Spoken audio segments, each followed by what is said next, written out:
people don't want to know, like I remember, like the name Maserati Pez came from, like. What up? This your boy Maserati Pez kicking off another episode of Let's Talk About It, a different conversation. Today, man, we got a special guest in the building.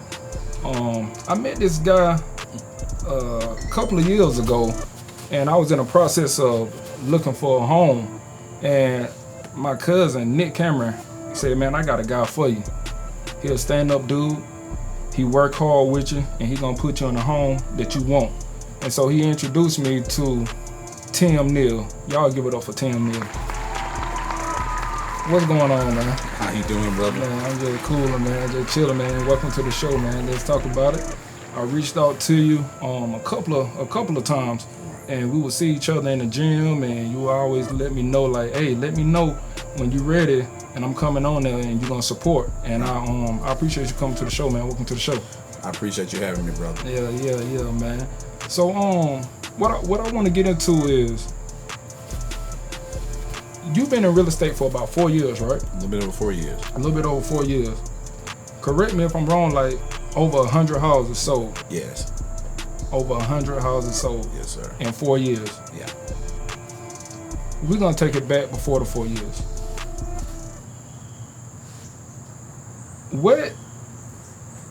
When you decided to get into real estate, right? What was that moment that you told yourself that this is what I want to do? It's amazing you asked me that.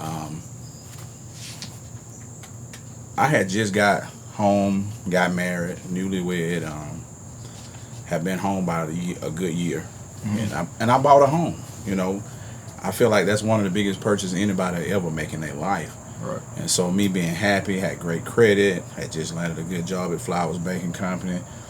I just wanted something stable for myself and my family at that time. Right. So I bought a home, but not having an understanding of and a knowledge of the process of buying a home. Mm-hmm. The people who I bought my home from, I was renting from them. And they really wanted to sell the house. I really wanted to buy it. We went and looked at it, nice home.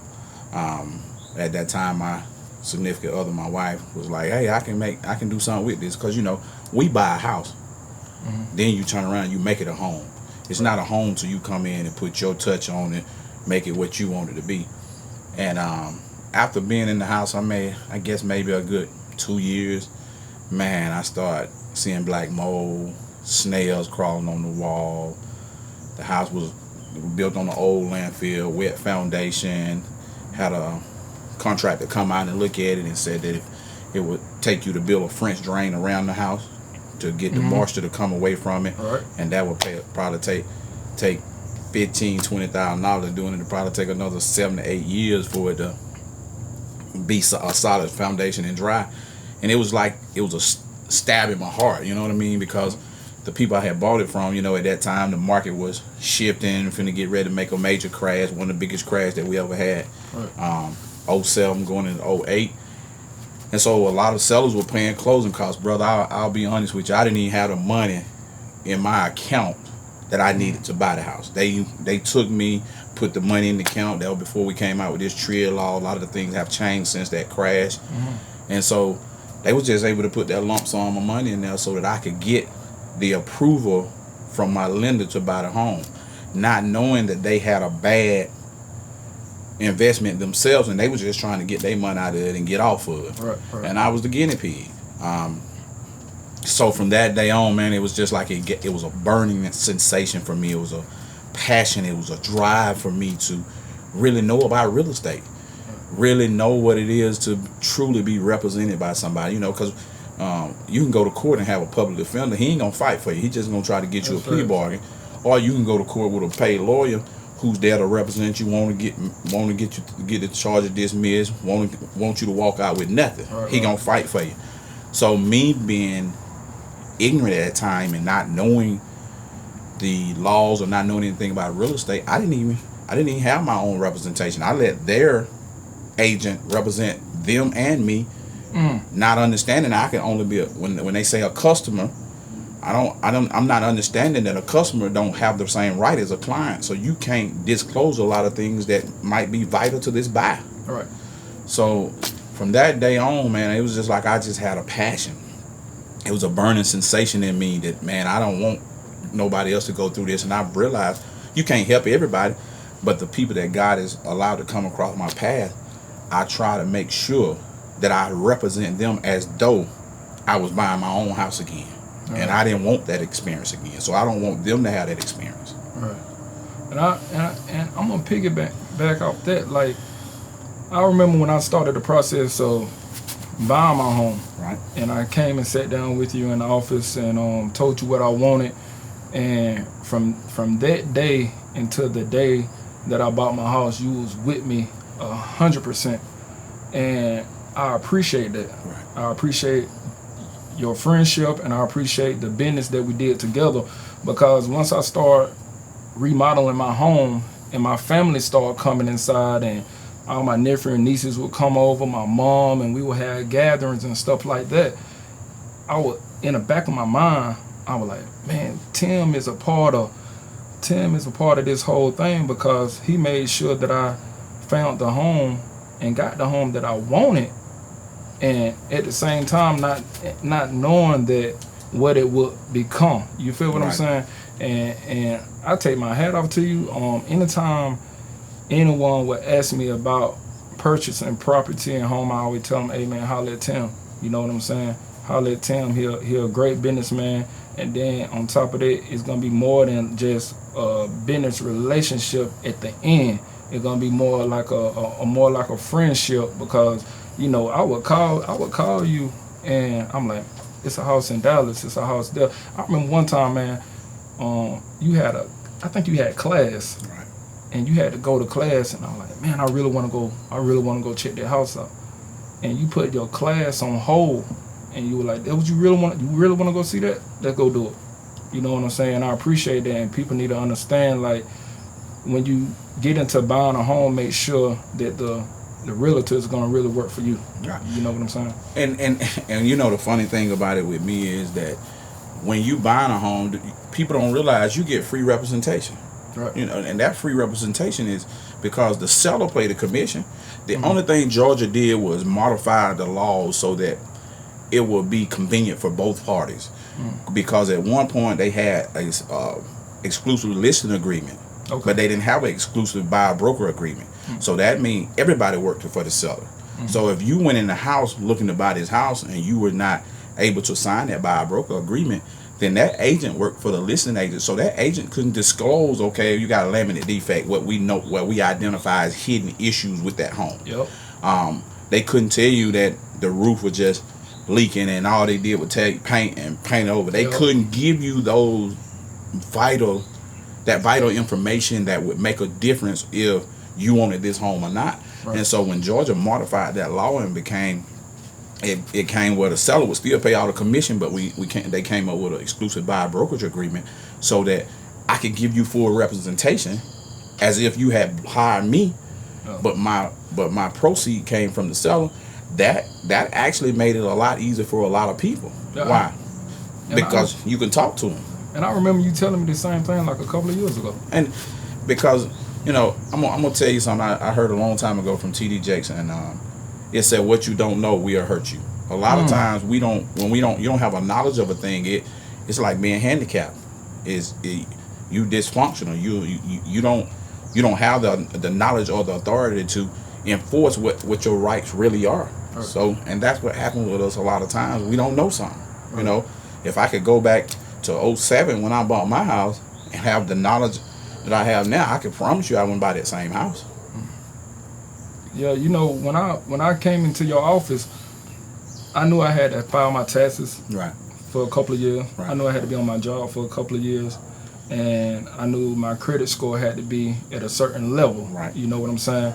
And when I came to you with all of that. Right. But you had taught me through that process. You taught me the real game behind purchasing property, FHA loan, conventional loan, a lot of things that I didn't know. Right. Appraisals, I mean everything. You taught me so much in it, and so now when I'm on to buy my next property and this, that, and the other, and what you instilled in me is still in me and it'll be in me for life. You know what I'm saying? That'll carry on forever and ever, and I'll pass that down to my son, the game that I got from you. And that's important, because I tell anybody, my ultimate goal is that once I grab your hand and start the process with you, when we get to the finish line, you so aware of us, so knowledge of what your experience was or what it was to purchase your home, that even if you bought another home and I wasn't around, I wasn't in real estate no more, I'm doing something else, you are not ignorant to the things that come with purchasing that home. Right. You know, education is a powerful thing. You know, sometimes you don't have to go to a 4-year university. You don't have to go to a technical school, but just the knowledge of certain things is more powerful than anything. Right. And not even like speaking on like college and stuff like that. You actually went to prison. Yes. How many years you did in prison? I did 10 years. 10 years. Yes, sir. Incarcerated. Okay, so I'm riding up Bankhead, right? Right. Passing Fairfield Plantation in Carrollton. Right. The BP station right there to the right. I look up to the sky. It's a billboard. You on that billboard. Right.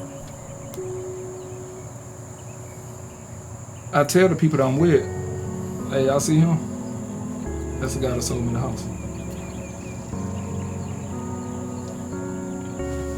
10 years incarceration. Now you're on the billboard. In the beginning of your sentence, in the beginning of your time, did you ever see that? No. I'll be honest with you. When I made that mistake, I really was at a place in my life where I felt like I could not bounce back. If I had to tell anybody the biggest thing that changed my life, or the biggest inspiration that I ever had, and being a part of where I am today, is I never will forget him. An older guy from Miami, Florida. Yeah. He really took a liking to me. An older guy, used to be a kingpin, moving the drugs for the Colombians. When he took a liking to me, he seen something in me. And I can remember one day we were standing out there talking, and you know, you had the upper range and the lower range, and you got 4 tables in the middle of the floor, and they playing spades at one, they playing dominoes at another, and they playing they skinning at another table, and then that last table they were playing backgammon. Yeah. And it was so real to me that I can remember it to this day. And he looked at me and he said, I'm 57 years old. I got convicted for trafficking of cocaine, 2 kilos that they never got. I fought with the state of Georgia. They convicted me. I fought with the federal penitentiary. They felt like they didn't have another evidence. They dropped it. But the state gave him 60 years. And he looked at me and he said, you 19 years old, finna be 20. He said, this the biggest game you'll ever play in your life. And if you don't get everything you need now, you'll be back again,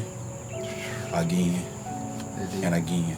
And a lot of people that I knew from my community I had grew up with, you know, I had seen them get out and come back 2 or 3 times, and they always have stuck with me. At that moment, I began to look in the mirror and ask myself, where do I want to be? What it is that I want in life, you know. At that point, I really had a low self-esteem coming from a ugly childhood, child abuse, neglect from my parents. And then, you know, just looking at some of the things that I had done, some of the decisions I had made. And at that moment, I made a conscious decision that, you know, if you don't get everything you need now, you'll be back. And I didn't want to go back, you know. At that moment, the parole board had told me I would do 7 years. So I would mentally had prepared myself for 7 years. And so I went to school, got a GED, something that I didn't get because I got a drug charge and got kicked out of school. I got that GED. It was like an adrenaline rush. It was like I accomplished something in life. Yeah. I finally did something in life. I'm not a failure. I'm not a nobody. And it was like it was a rush for me. It was an adrenaline rush. I'm like, wow, I can do something. You know, because being child abused, being the black sheep of the family on both sides of the family, feeling like you're less than a man, feeling like you're not worthy to live, trying to commit suicide 3 times in your life, and God not letting it happen. I had to have a purpose to be him. Right. God got me still here for a reason. And so, man, I started getting me some trades. I went to school and got my degree in religious education. And I just wanted to do everything to better myself. The biggest thing was that I looked in the mirror and told myself, you don't know nobody in this penitentiary. You don't know nobody. You probably never see none of these guys again. Some of them had life sentence. Some of them will never see the streets again. Some of them had a couple of years, and I'm at the worst prison in the state of Georgia at that time, Hayes State Prison. That was when all that had happened, when Wayne Garner came through there, you know. And I'm saying to myself, do you want to do this the rest of your life? And it was something that inspired me to be different. And like I said, when I got that GED, it was just it just opened up the valor in my life, and it showed me that there's a light on the other end of the tunnel.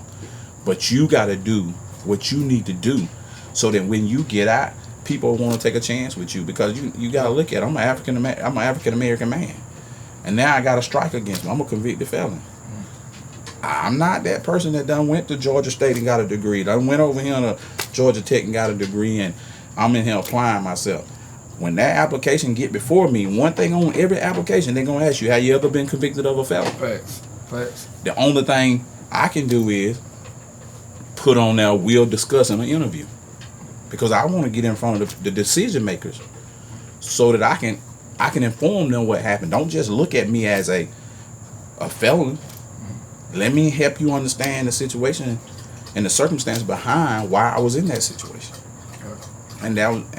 So that was like the turning point, man. If I thank God every day for that brother, man, because I don't know if he hadn't took me on that range and said that to me, if I would have really just looked at it as serious as I needed to. Because, you know, we get in there, we shoot basketball, we get to laughing and cutting up with people, we start making acquaintances in that system, and everybody's mindset ain't the same. Exactly. If I got a life sentence, I know I ain't never getting out no more. I know I done killed 3 or 4 people.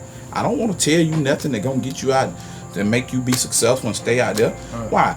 Because I'm already in my feelings and feel some type of way, because you going home. Right. And I know the date for me to go home will never, in most cases, will never get there when you got 2 or 3 life sentences. Right. And that's why I judge sentence you like that, because you don't have the opportunity to get parole on all 4 of them or all 3 of them, or a natural life sentence. So, you know, it was things like that that made me feel that success was a part of my future. So I began to change the way I think. You know, even before I got where I'm at today, I began to think that way. And I tell everybody, you know, I'm a big person when it comes to biblical principles. And one of the things that the Word of God says is, so as a man thinketh, so is he. Yeah. I got that in my spirit. So I stopped thinking I was a nobody. And I started believing that I'm somebody. I started believing that I could be successful. And so life and death is in the power of the tongue. So I began to speak that in my life. Right. I began to do that. You know, just like when I did get in real estate, I didn't want to just be an average agent. I didn't just want to do what everybody else did. I wanted to do my very best. And right now, today, I still feel like it's a lot of growth and a lot of room for development in me, for my business and for my career. And so that's why I'm very assertive. I apply myself. I want to be around the best agents. I want to be around the best coaches, so that they can tell me what I'm doing wrong. They can help me identify with it. You know, when I used to shoot basketball, I might think I'm taking a good jump shot, but my coach might pull me to the side and say, that was a bad shot. You didn't realize you had Maserati Perez down there for a layup. You should have gave him that layup. We would rather have that layup than that jump shot that you just took. I don't care that you did make it. It was a bad decision. Yeah. So in life, I feel that. So in life, we have to understand that decision making is key to where we want to be or where we're going in life. Yeah. Do you think, as a child, when the child abuse started, right? Around what age was that? I would say I was approximately 7, 8 years old. and it might have been a little bit before then, but I do briefly remember how we got out that situation. I was 9 years old. You know how you get in school, they start teaching about 911 and if you have an emergency, and that stuck with me because I felt like, okay, the police gonna help me. So I remember me and my brothers and sisters, we had went to see my grandmother and spent some time with her. And I guess about a night before, 2 nights before that, I just had seen my 2 sisters get beat pretty bad by at that time my mom's boyfriend. Man, I got out there and I got bold. I was like, well, I'm just gonna take a chance. I picked up that phone, called 911, and I won't never forget. And you know, and I'll be honored to say, Vicky Steve with the one came, and I think she's still with that Carroll County Police Department as captain or something right now. But she talked to us, and man, she looked at us and she told us, y'all ain't got to go through this no more. Don't worry about it. I promise y'all, I'm gonna get y'all out of this. You know.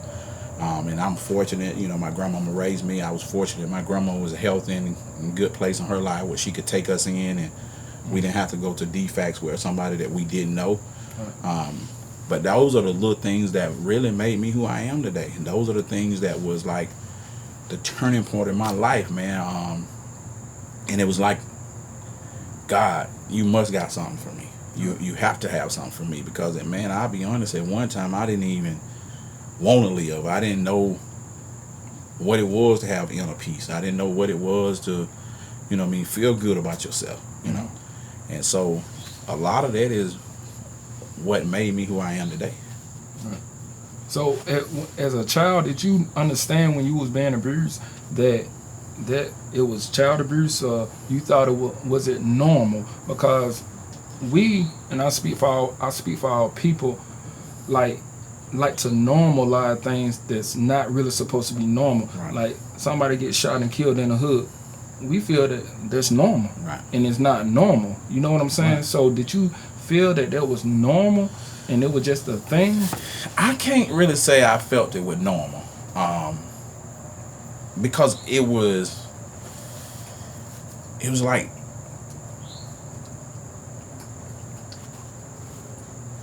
it was painful.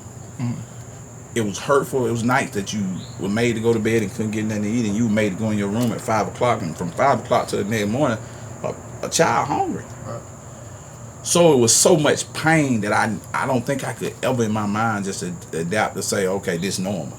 And I think that was the hardest thing for me, is to know that it wasn't normal, but at the same time not be able to go talk to my mama about it and tell her really what was going on when she go to work on third shift or when she had to work second shift, because she didn't want to hear that, you know. And I think for a long time that made me resentful and bitter towards my own mom. You know, I had to really get to a place in my life where I had to ask God to forgive me, go to my mom and ask her to forgive me, so that, you know what I mean, I could get that off me and I could move on with my life, because it was a lot of rage in me. Do you think that rage led up to the point when you committed the crime that put you in prison? It was still built off of course, that action that took place and right, whatever caused that situation to happen when it occurred. Right. But still, on the backside of your heart, you were still holding in the rage, right, from the child abuse and the other things that you had been through that led you to that point that was pivotal in your life, what caused you to do 10 years in incarcerated. Yeah, because for the nature of my crime, man, it was one of them things where you felt like you loved something, or you felt like you loved somebody, and they was trying to leave you, and it was like everything I ever thought I loved, or everything I thought I ever loved that ever loved me was taken away from me and walk away from me. You ain't going nowhere, and it became possessive. You know, sometimes we'll sit around and we'll say we love something, but love don't hurt. Love is understanding. You know what I mean? As an adult, you know what I mean? I understand that now. You know, sometimes even to this day, there's decisions that I make that's not favorable decision, but I don't want to hurt nobody. I don't want to do something that, you know, gonna put me intentionally put me back incarcerated, or put me back in the system, or make me lose my freedom. You know what I mean? And so now you know how to channel that hurt, or you know how to channel that energy to something greater. You know, like now if something bothers me, I want to go. I grab my son. You know what I mean? Spend quality time with my son. You know what I mean? I go in my office, and like sometimes when things bother me, I go in my office and I'll get in my system and I'll work and do what I need to do to focus on my career. You know what I mean? Put up my energy there, because energy is a part of us, but you have to know how to channel it for the positive or the negative. Because a lot of the stuff that we see in the hood is negative energy. Negative energy all day long. All day long. So, when it's negative, it's not beneficial to you. Right. So, I love to read. You know what I mean? I got books that I read, but I'm challenging myself to read a lot more, 2 books a month. Because I just feel like that I'm not all that I can be. And that's like the driving force, the inspiration, the push, the drive for me every day is to know that better is there, but it's up to me to get it. Right.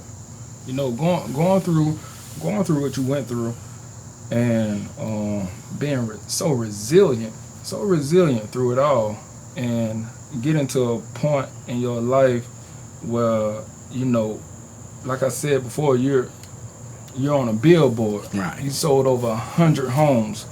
Like that shows growth. That shows strength. That shows dedication. It shows so much, and you still a young man. Right. So just imagine if you can even fathom 20 years from now, 30 years from now, where you'll be at that point. Like and it's a blessing, and I think that the road that you're on, the path that you're taking, I absolutely applaud it. And I'm astonished and I'm taken aback for a man to be in that position from an adolescent age, and to become to that point, like to get to that point where you at now. A lot of people, man, would have been out, put a gun to their head and blew their brains out. You know what I'm saying? Yeah. And don't get me wrong, it's been times that I let things depress me, things get to me, and those thoughts is like, man, if I wasn't here. But it never got to a place where I wanted to go through it. You get what I'm saying? Right. I like I tell a lot of people, I never seen a 20 on the street.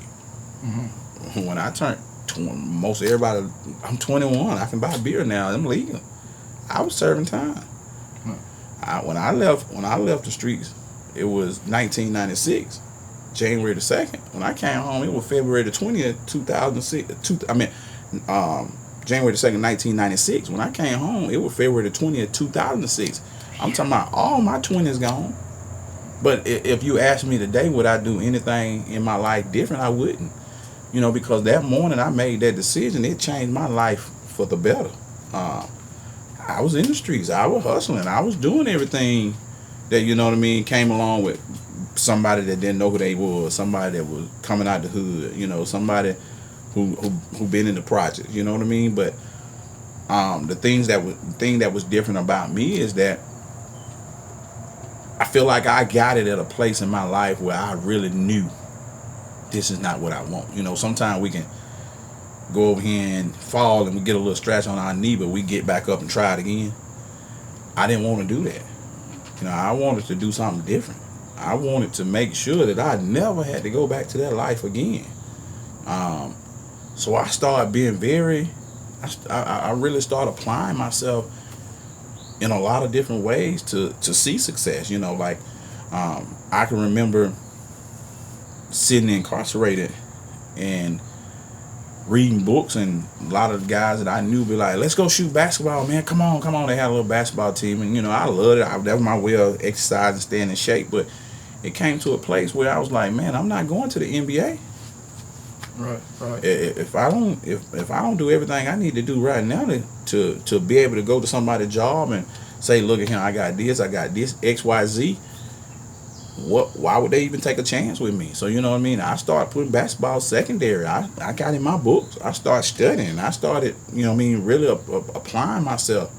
And so it's so much that made a difference in my life. Man, that's so real, man. So, man, coming out of prison, Yeah. 10 years. Now you go into marriage.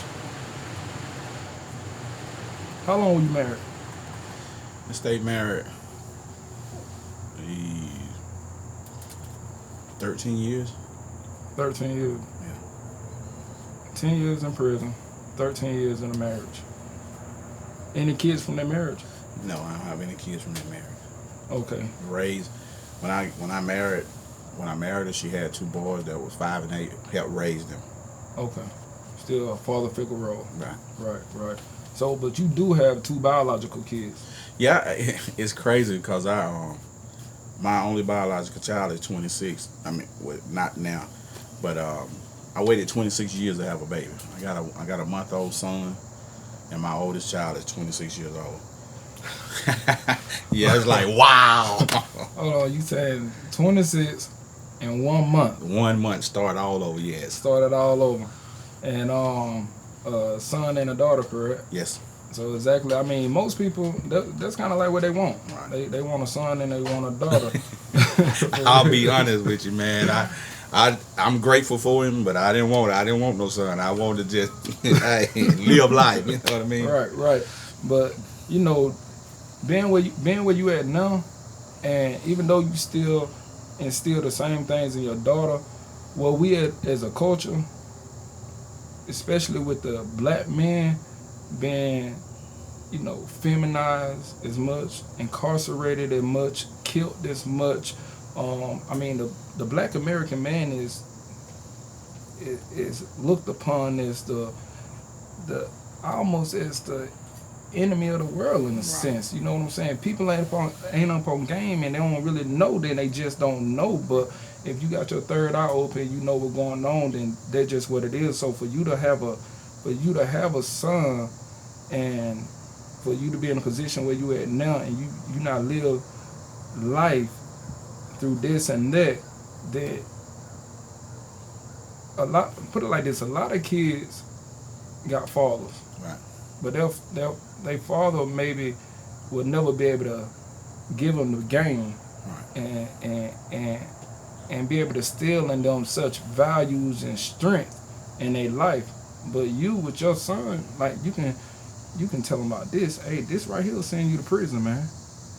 If somebody, hey, don't let them. You know what I'm saying? And if you want to be successful in life, these are the rules. This how you play it. You get what I'm saying? Right. And so, yeah, it's a big gap, but to be able to raise a son in today's time, being the man that you are, I think that's a great thing.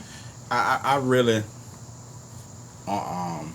looking for everything that lies ahead. You know, I tell people, you don't know. Only thing you know in life is that when you're born, you're gonna die. Right. It's coming. The biggest thing for me right now is the fact that when I was young and got incarcerated, I left my daughter. My daughter was 2 months old when I got in trouble. When I came home, my daughter was 10, going on 11. So for me, it's like God has said, listen, I'm going to give you another opportunity to take care of your child, to love him, to nourish him. That's real. To educate him. And the biggest thing for me is, if God take me home, I want my child to be able to know who I am, not by somebody telling him, but by personal relationship, by personal intimacy, where me and him spend time together, where we talk, where I love on him, where I'm there for him when he don't have to call nobody else. You know, because it don't matter who you are. You want that father role model. Yep. You know what I mean? Sometimes we grow up in a house and it's our grandmama. Sometimes it's our mom, a single mom. Sometimes in the black community you get fortunate and you have a mother and a father there. Right. You know what I mean? But with him, it's more about making sure that I don't do him the way my daddy did me. Yeah. And right to this day, as a grown man, I struggle with that sometimes. You know what I mean? My daddy, you know what I mean, he done got in a place where his health ain't the best, and now he want to be a part of my life, and it's easy for me not to go there. You know what I mean? And those are the things that I have to talk to God about. You know what I mean? Because I didn't forget when I used to sit on that step crying and trying to flag him down and just want to spend a little time with him and just want to be in his presence, and that wasn't important to him. You know what I mean? And like I tell a lot of people, I needed a daddy down then. I don't need no daddy now. I'm a grown man. Right. I done made a lot of mistakes. You know what I mean? And don't get me wrong. It's elderly people, it's older brothers that I communicate with, and they can give me wisdom and knowledge about a lot of the things that I hadn't experienced or I haven't went through. So for me, it's like a charge on my life for when it comes to my son. You know what I mean? If Titus don't know nothing else, I want him to be able to wake up one day and say, you know what I mean, if I'm laying in that casket, my daddy died empty when it came to me. My daddy gave me all he could give me. My daddy taught me what it was to be a man. My daddy told me what it was to be responsible. My daddy taught me the value of life. You know what I mean? And so those are the things that I focus on now. It ain't about just saying I'm a father. It's more about I'm a father, but am I a role model? Do I bring something to the table other than that I can buy some diapers or some shoes or some Jordans, or can he sit down and talk to me? All right. You know what I mean? Will I listen to him? You know, because as parents, sometimes we don't understand how important it is for our kids to be able to come and talk to us. You know what I mean? And that's what happens to a lot of young ladies, a lot of young men. We go out and we start talking to everybody else because mom and daddy shut us off when we try to talk to them. And then when that peer pressure is on you and everybody else smoking weed and you trying to smoke weed now, and then dad and mama find out and they angry about it, you know, I came to y'all. Right. You know what I mean? I tried to talk to y'all about it. So those are the things I look at because, you know, even with my daughter, I love her unconditionally, but, you know what I mean, we have moments where, you know what I mean, we bump heads because I wasn't there for a long time. So, you know what I mean, she had developed that personality. She had developed that, you know what I mean, those traits of, you know what I mean, being somebody who didn't have her father there, you know. So I had to come home and not demand to be her father, but I had to allow myself to be placed in her life and her to grow with me to accept me as her father because, you know what I mean, because she done grew up without me. Right. You know what I mean? This man that she knew to be her father, this man that she would want to be in her life, he's abandoned her. You know what I mean? She don't understand that I made some decisions. The only thing in her mind is you left. And you left for trying to do something to my mom. You get what I'm saying? So it's things like that we don't really take time out to understand. These are real life issues. Yeah. And then, you know what I mean, when kids understand it, they don't understand it from the perspective that you understand it. Mm-hmm. They understand it from a child mindset. You know what I mean? It's just like God instilled and built in a child discipline. You can whoop your son right now, and 5 minutes later he'll run back and jump in your arm. Right. Why? Because that tells him you love him. Mm-hmm. Because you're correcting him, you're disciplining. But you can beat a woman and she won't talk to you for another, because that's not what she designed. That is not the way you communicate with that. That's not the way you handle her. That's not the things that God ordained to be normal for her. Mm. You have to communicate with her and talk to her and discipline her through conversation of disciplining her mind to understand why y'all are having this conversation. Right. So kids are just built like that. But when you abuse it, then that's when it becomes different. You know what I mean? It's going to be time where I'm going to have to take something from my son. I'm probably going to have to put a belt on. The Bible even say you spare a rod, you spare a rod. You spare a rod, you spoil a child. You know what I mean? Discipline is important. But it's how you discipline. And for me, my son been 1 month. He really don't know what's going on right now. You know what I mean? Just coming into his own. But, you know, it's like I fell in love all over again July the 25th, 2021 when I looked in his eye. And God gave me a charge that it's my responsibility to take care of him and love him and give him what he's looking for in a man, you know. So that's the greatest joy I have in my life right now. Even with my career, it's like it's a book I'm reading now, your big why. Mm-hmm. And that's my big why. You know what I mean? I grew up with a family that wasn't that, you know what I mean, wealthy. You know, I can remember having, you know, my first pair of Adidas when I was 14 years old, and I started selling drugs. You know what I mean? I'm telling you the truth about who I am. Yeah. So, that was no good feeling. But I felt like, you know what I mean, everybody joning on me. I had at that time I had them big welfare glasses. My grandma couldn't afford the best glasses, but you know I had to adjust to that because I was blind. You know what I mean? I wasn't one of them kids that could be cute and not wear my glasses.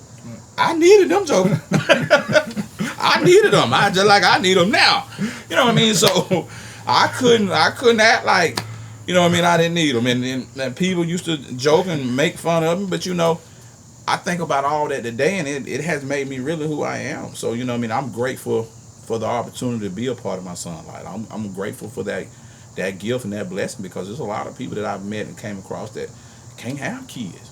You know what I mean? It's crazy because I try to go to Vegas every year. I really try to grind my whole year, grind. When it comes to my birthday month, I always like to go fly to Vegas. I'm not a big gambler, but it's just like, it's something that I like to do. I go out there and relax, unwind, just chill. Sometimes I don't even go in a casino, you know what I mean, as far as the gamble. I might walk through, and then sometimes I might go down there and play the little slot machine or whatever. But you know, they say what goes on in Vegas, stay in Vegas. You're right about that. I went to Vegas, but it didn't stay in Vegas. It came home 9 months later and named Titus. Oh, man. So, do you see any more kids for the future? Lord Jesus, I'm looking for a doctor now to get fixed. But that's good. You got your son and your daughter, and it's a blessing for you to be out here to be able to raise them and build that relationship with your daughter. Now, one thing black people don't do, black people don't believe, like a high percentage don't believe in counseling, right? Right. And mental depression, anxiety, and all kind of things like that. Do you believe, or have you and your daughter ever seek counseling to fill that void of the lack of comprehension that y'all have in the relationship? Right. We haven't have discussed it, talked about it.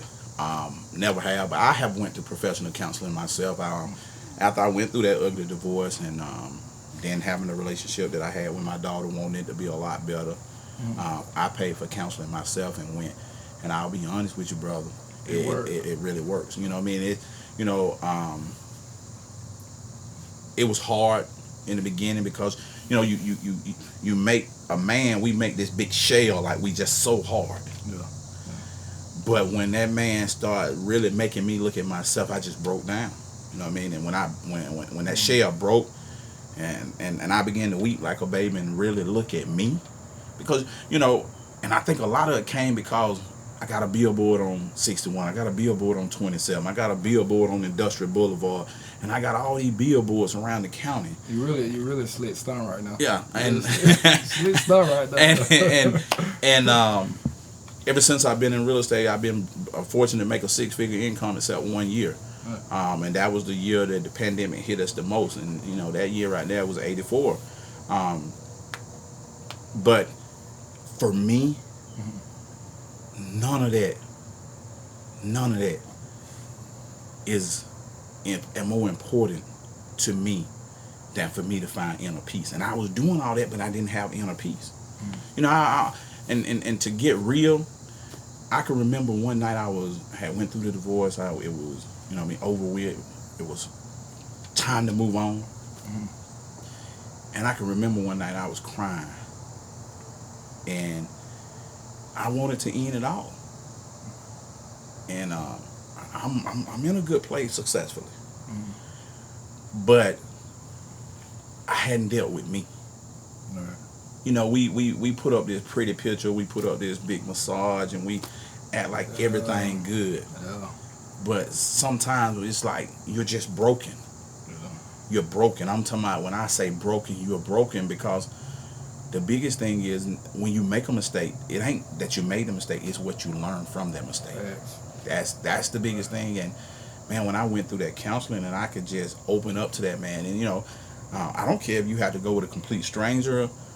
If you really need it, it helped me. Yep. I can honestly say, like, some of the things that be happening in my life that used to make me click, or used to bother me, or used to make me want to be violent or act out. Now it's more like, okay, you know what I mean?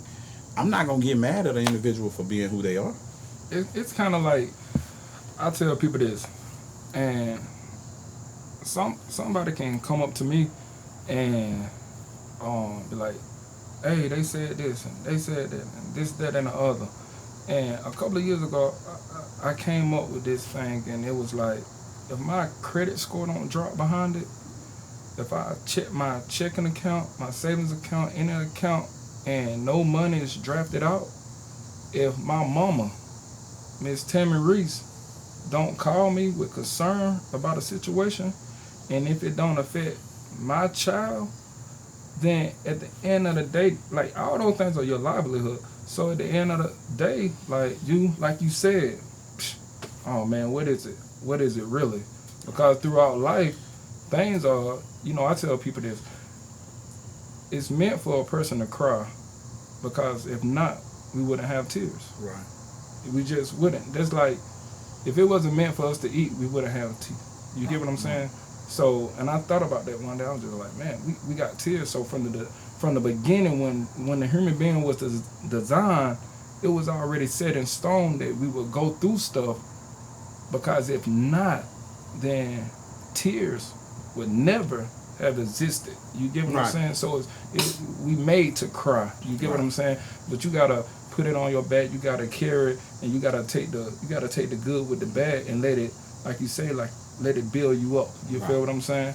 And a lot of people need to understand that, and people hold that depression in and stuff like that. But counseling, that's a great thing. But we lack that in our community. And like you were saying earlier about the kids, they might want to tell their parents, like, hey, this was going on with them, but their parents don't want to.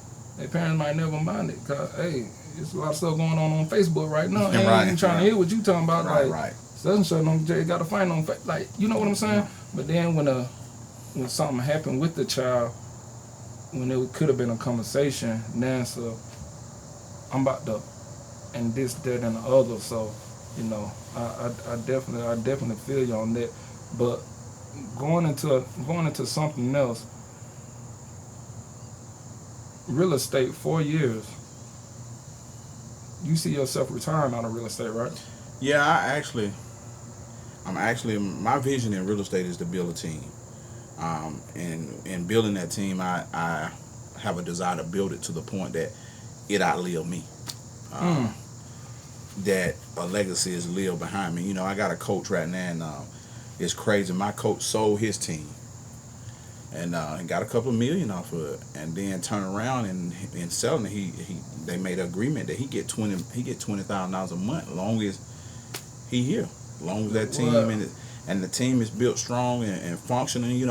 I'm a firm believer, man. The way the market is now, it's hard not to have a team, because the consumers, the people that's looking, they can go on the internet and pretty much find everything out. When they get to you, only thing really they need you to do is let them go in the house and then counsel them about the ending of the process, making sure you the paperwork and the language of real estate is verbal and communicated through this transaction, to make sure that all your I's are dotted and all your T's are crossed. So it's like, you gotta really have some help, because it be times I'm out there showing houses all day. If I didn't have my assistant in the office who I can pick up the phone and call, or other clients trying to schedule something for the next day or the next week, and trying to make sure my schedule is fulfilled, for everybody not to be neglected, you'll have a lot of people walk away, bro. It's a different thing than what it was when people were doing it in the 80s and the 90s, early 90s. It was a lot different. The internet wasn't popping now. I always try to stay up on the education and educate myself about a lot of things. This millennial generation, they predict them to buy more housing than anything and make more money. Why? Because of the internet. What I mean? Just like nowadays, if you in the real estate and you ain't on Facebook, Instagram, Twitter, LinkedIn, Snapchat, YouTube, you ain't doing nothing. Okay. Because a lot of these it was funny to me. I closed a deal with a young gentleman. That gentleman wouldn't even talk to me on the phone. It was text the whole time. And I'm not used to that, but I had to adjust to that. Because that's the generation we in. I can call someone, my prime example, my niece is my assistant. And I'm training her. She really won't have a desire to be in real estate. She's 20 years old. She growing. She learned the business. She's doing things. But I can pick up the phone and call her, and she'll won't even answer. Then she'll tell me back and say, "What's up?" So I had to educate her. Look, you can't handle me like that when it comes to business. I'm calling you because I'm trying to express to you what I need you to do, what we need to get in place, you know. But that's just a mindset, you know what I mean? Ain't no sense in me talking, you know. And the thing about it is, for me, in real estate, they always trying to get you to email because it's a paper trail, and that's a good thing, because sometimes you can be working a deal and somebody says something in that deal, and then they want to, you know what I mean, recant their statement or act like they didn't say it, but you got it in that writing. So I had to adjust to that, you know what I mean, the best way, because I was used to picking up the phone, and here it is, me and Maserati Pez are talking about something, and you done said something. It's my word against yours. That ain't gonna hold up in court. Sure. You know what I mean? That ain't gonna hold up in there. That ain't no, you know, you don't have a paper trail. So, you know, that's just the difference of real estate right now. You know, so my ultimate goal is, you know what I mean, to build a mega team. And I know I got a long way to go. But that's my focus. You know, that's the end result. You know, I'm here today, but I'm working for my tomorrow. You know, that's one of the things I always have been inspired by ever since I really came home, is that don't allow what you see to determine where you want to be. Always conduct yourself or live as if you are where you want to be. So if I know that it's my destiny to be a millionaire, I got to think like that before I get that million. Right. Speaking of, you said the newer generation, right? Right. And then you said a mega team. So I'm thinking about the newer generation, and I'm thinking about a mega star. Right. Lil Baby. Right. Newer generation, mega star. Right. You sold Lil Baby a home, right? Yeah, actually 3 of them. 3 homes. Right.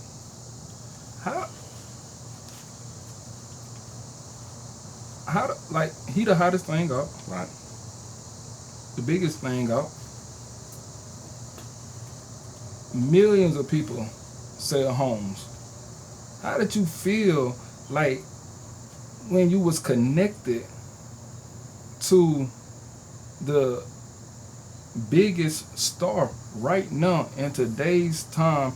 Is nobody that's, as far as like the culture, for the people like hotter than him, bigger than him, like, but you connected to him and sold him 3 homes.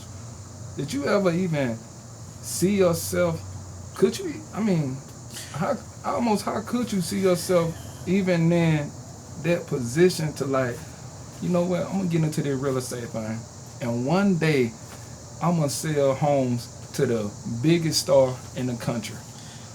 I never would imagine it. It's crazy that you asked me that, because I'm gonna be honest with you.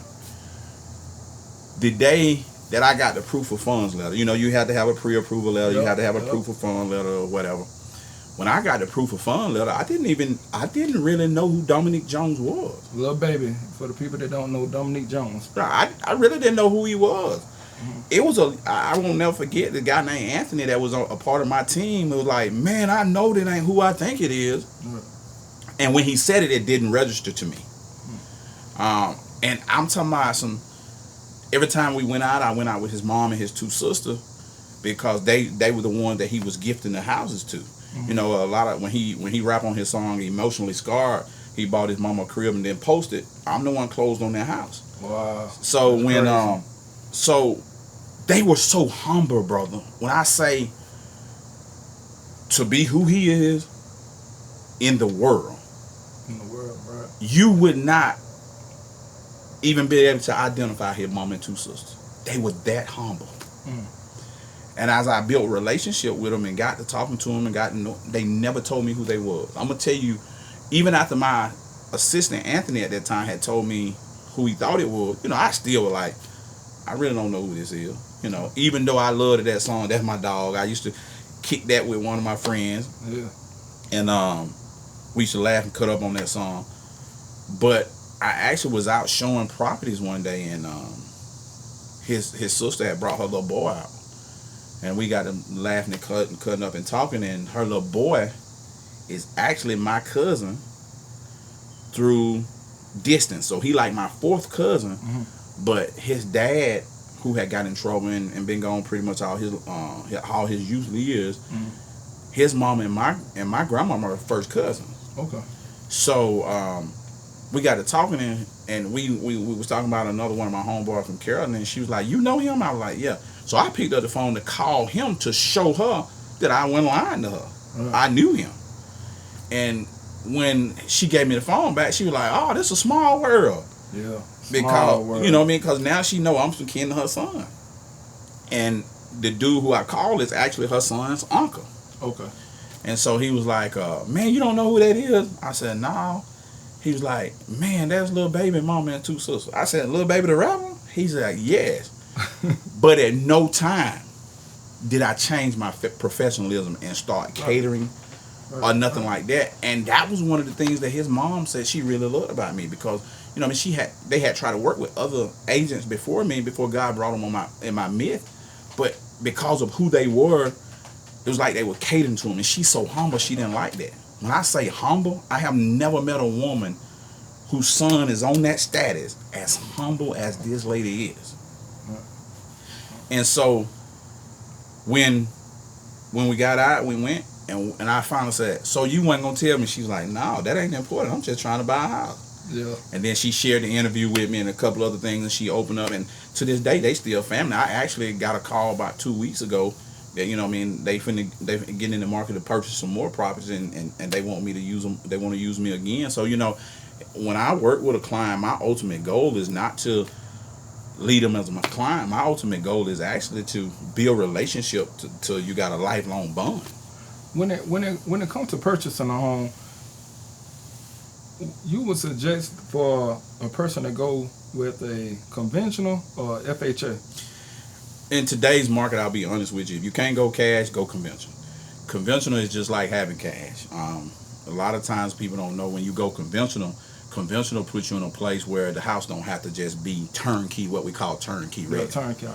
Turnkey means all you got to do is go put your furniture in there, you can live. Right. But FHA requires that. You know, I remember having a little young guy, and he stayed with me. We lost a deal because the dishwasher didn't work, and FHA appraiser was not going to approve it. I volunteered to put, you know what I mean? I volunteered to put the dishwasher in there. No.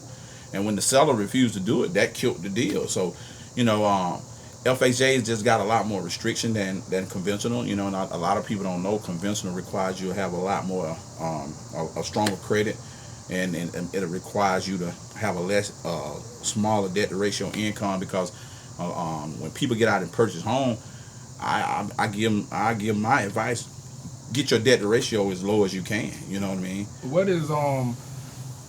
is the credit score needed now in 2021 now to purchase a home? You got if you ask my opinion, 620 or better. 620 or better to purchase now. They have begun to go back and let you get approved with a 580, but your interest rate is so high, man.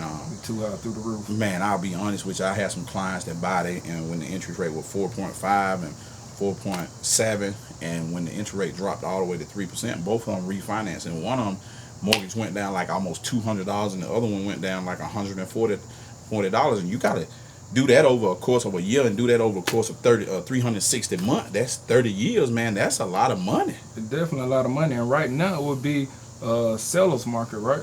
Yeah, right now it's a seller's market. I promise you, if you get a seller to pay closing costs, it's because he just want to get rid of their house. Most of them, the first thing they do when you look at a payment is closing costs on there. Most of them, the seller's gonna be like, put that to the side, pretty much. In our turn, be like, throw it in the trash can. Right. We ain't gonna entertain that one. You know what I mean? But it's a seller's market right now, and inventory getting a little bit better. But you know, the average home right now, man,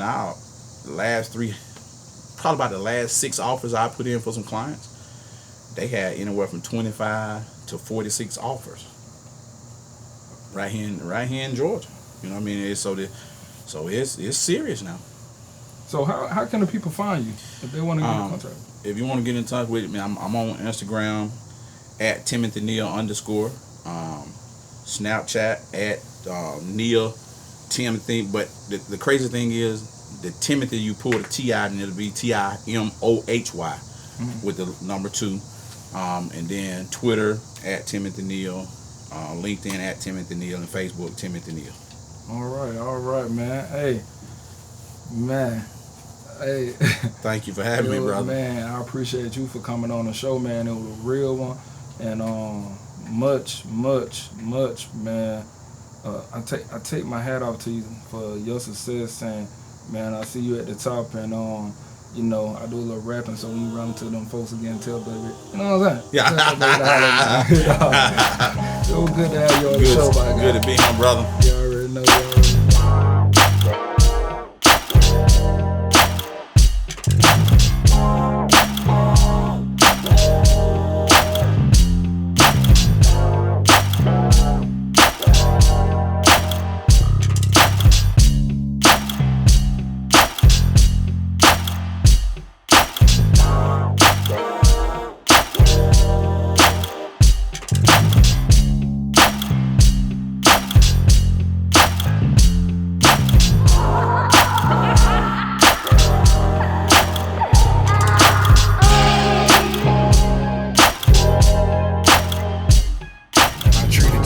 Classic, you know what I'm saying?